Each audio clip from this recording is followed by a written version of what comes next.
ओम श्री सद्गुरु देव भगवान की जय। दोस्तों, मैं हूं आपका दोस्त सागर विश्वकर्मा। आपका बहुत बहुत स्वागत है मेरे चैनल विश्वकर्मा सागर ट्यूटोरियल में। तो दोस्तों, आज के वीडियो में मैं आपको एक बहुत अच्छी जानकारी देने वाला हूं दोस्तों, जो कि जानकारी आर्बिट्रेशन के ऊपर। इसके ऊपर दोस्तों मैंने पहले भी वीडियो बनाए हुए हैं, 2 वीडियो समथिंग बनाए थे मैंने। तो दोस्तों, इसमें क्या है, बहुत से लोगों को ये परेशानी हो रही है कि यानी ये सोचने में आ रहा है कि अगर कोई आर्बिट्रेशन का नोटिस किसी के पास में आता है। अब दोस्तों देखो, आर्बिट्रेशन का नोटिस क्या महीने में 2-3 बार तो ये लोग दे देते हैं एक बैंक से। तो इसकी क्या है, आपत्ति लगाना चाहिए या नहीं लगाना चाहिए? तो अगर आपत्ति नहीं लगाएंगे तो क्या प्रॉब्लम आएगी, और आपत्ति अगर लगा दी तो क्या उसका समाधान निकलेगा? तो दोस्तों क्या है, देखो आपके पास में ये पहले ये देखो कि आर्बिट्रेशन का नोटिस आपके मेल पे आया हुआ है, या आपके व्हाट्सएप पे आया हुआ है, या आपके घर पे आया हुआ है। तो ये जानकारी लेना बहुत ज़रूरी है कि आपको आर्बिट्रेशन किस मोड से मिल प्राप्त हो रहा है। अब दोस्तों देखो, मेरे पास में एक आर्बिट्रेशन का नोटिस आया है जो कि मेल पे आया हुआ है। तो आज मैं इसके बारे में आपको बताऊंगा। इसके अंदर सबसे लास्ट में इन्होंने वीडियो कॉन्फ्रेंसिंग के लिए कोई से इन्होंने 4 नियम बताए हुए हैं कि ये आपको मानना पड़ेंगे। तो वो भी मैं आपको बताऊंगा। और अगर कोई नोटिस आपके पास में आता है आर्बिट्रेशन का, तो अगर आपने इसका जवाब नहीं दिया तो क्या होगा, और जवाब अगर आपने दिया, आपत्ति जताई, तो उसमें क्या होगा।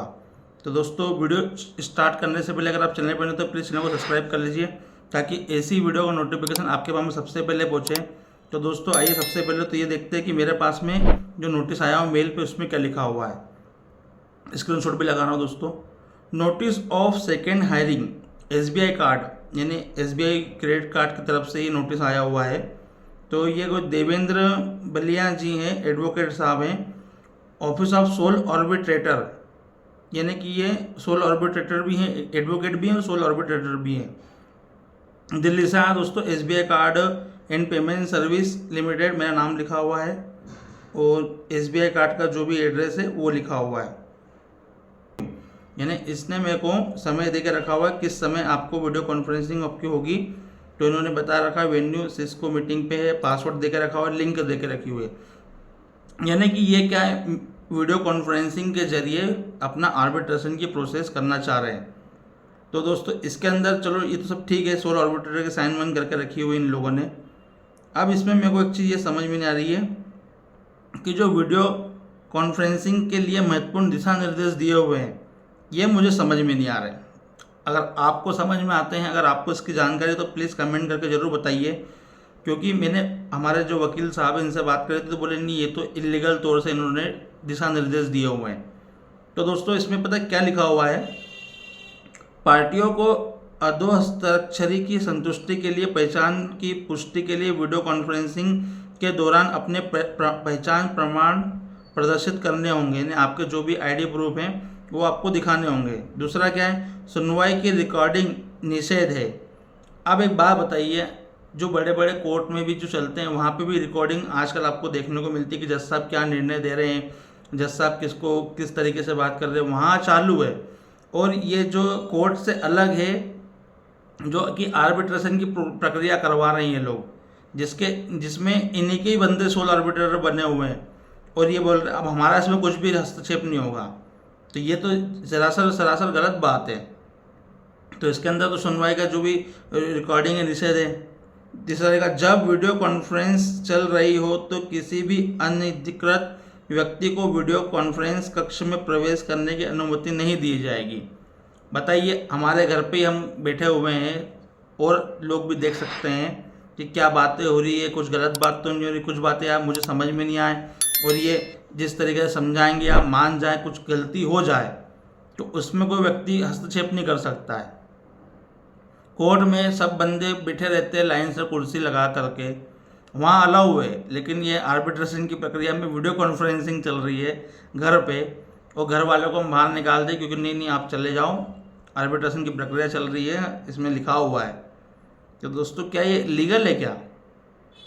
उपस्थित होने वाले पक्षों को किसी भी व्यक्ति द्वारा किसी भी तरीके से प्रेरित, सिखाया, फुसलाया, प्रेरित या मजबूर नहीं किया जाएगा, और जिस व्यक्ति की जांच की जा रही है या सुनवाई के दौरान अधोहस्ताक्षरी की अनुमति के बिना किसी दस्तावेज, स्क्रिप्ट या डिवाइस का संदर्भ नहीं देता है। यानी कि वही उपस्थित होने वाले पक्षों को किसी भी व्यक्ति द्वारा, यानी पक्ष जैसे कि मैं हूँ तो उनको बहलाया फुसलाया नहीं जाएगा। यानी कोई अगर दूसरा व्यक्ति भी अगर साथ में बैठा हो तो दोस्तों ये तो इन्होंने लिख के ये इनका मेल आया हुआ था, इसमें मैंने जो इनके दिशा निर्देश थे वीडियो कॉन्फ्रेंसिंग वाले, तो मैंने इसको हिंदी में कन्वर्ट करके रखा हुआ था। तो दोस्तों अब मुझे बताइए, जो चलो मेल आ गया ठीक है, अब इस मेल पे क्या है, मैं इसमें आपत्ति भी जता सकता हूँ, क्योंकि मुझे तो मेल पे आया, मेल पे तो आपत्ति जताने में कोई दिक्कत नहीं। मैंने सोल ऑर्बिटर का नंबर ले लूँगा कि सर मुझे दिशा निर्देश वाला कुछ प्रॉब्लम समझ में नहीं आ रहा है, या आपने जो आपके दिशा निर्देश दिए हुए या मुझे समझ में नहीं आ रहे, मैं तो इसकी रिकॉर्डिंग भी करूँगा वीडियो कॉन्फ्रेंसिंग के चलते हुए। तो ये आपत्ति जता दी आपने, लेकिन अगर आपके घर पर नोटिस आया तो आपको उसका जवाब देना है कि नहीं देना है। तो दोस्तों उसके लिए देखो, सबसे पहले अपने को ये समझना जरूरी है दोस्तों, सुलह कार्रवाई से आप क्या समझते हैं। जब एक पक्ष दूसरे पक्षों को सुलह के माध्यम से अपने विवाद के समाधान के लिए आमंत्रित करता है तो सुलह कार्रवाई शुरू हो गई मानी जाती है। जब दूसरा पक्ष आमंत्रित स्वीकार करता है तो सुलह कार्रवाई शुरू होती है।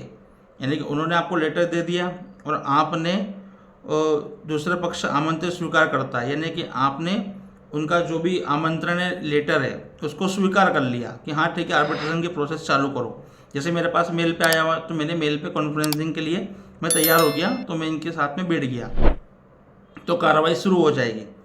अब जब तक दूसरा पक्ष आमंत्रण को अस्वीकार करता है, ठीक है, आमंत्रण स्वीकार मतलब मैंने आपत्ति लगा दी, अपन ने मेल पे आया तो मेल पे मैंने आपत्ति लगा दी कि सोल ऑर्बिटर क्या है, कितने साल से इन्होंने न्याय प्रणाली में काम किया हुआ है, ये तो एडवोकेट हैं, इनका नंबर प्रोवाइड करवाओ, यानी कि इनकी सैलरी कौन देता है, कुछ भी आपत्ति आप लगा सकते हो। तो एक तरीके से आपत्ति लग गई तो वो फिर उस तरीके से प्रक्रिया रुक जाएगी। आमंत्रण को अस्वीकार करता है तो उस विवाद के समाधान के लिए कोई सुलह कार्रवाई नहीं होगी। लेकिन क्या होता है, अगर आपके पास में नोटिस के रूप में कुछ आ रहा है तो आप अगर उसकी आपत्ति लगाओगे सही रहेगा, क्योंकि देखो नोटिस तो आपके पास में आ गया, अब नोटिस की आपत्ति आप कहाँ लगाओगे, तो वो आपको वकील के थ्रू लगवाना पड़ेगी दोस्तों, क्योंकि वो लगवाना बहुत ज़रूरी। पर लेकिन एक बात ये भी समझ में नहीं आ रही है कि एक ही क्रेडिट कार्ड वाला एक महीने में 3-3 बार आपको दे रहा है लेटर, तो उसमें क्या आप एक बार लगा दो आपत्ति, ठीक है, और उसी की कॉपी करके उसमें सिर्फ डेट चेंज करके वही आपत्ति आप पोस्ट कर सकते हो जिस एड्रेस से आया है उसी एड्रेस पे। तो दोस्तों आपको आपत्ति लगाना बहुत ज़रूरी है। लेटर वाले तो मैंने आपको बता दिया है, एक बार आपका खर्चा लगेगा, वकील से बनवा लो, लेटर टाइप हो जाएगा, उसी पे डेट आप चेंज करके आप भी आपकी आपत्ति लगा सकते हो। और दूसरा मेल पे आएगा तो मेल पे कोई प्रॉब्लम नहीं, व्हाट्सएप पे आएगा तो व्हाट्सएप पे भी कोई प्रॉब्लम नहीं है।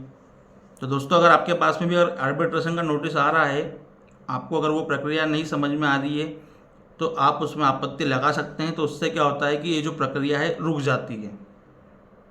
तो दोस्तों वीडियो कैसा लगा, वीडियो पसंद है प्लीज़ चैनल को लाइक कमेंट से जरूर कीजिए। मेरे द्वारा दी गई जानकारी आपको पसंद है प्लीज़ चैनल को सब्सक्राइब कर लीजिए। पैसा दो प्लेन का पूरा पैसा दे दो, नहीं तो स्वस्थ रहो मस्त रहो, रिकवरी वालों के लिए सख्त रहो। जय हिंद जय भारत। ओम श्री सद्गुरु देव भगवान की जय।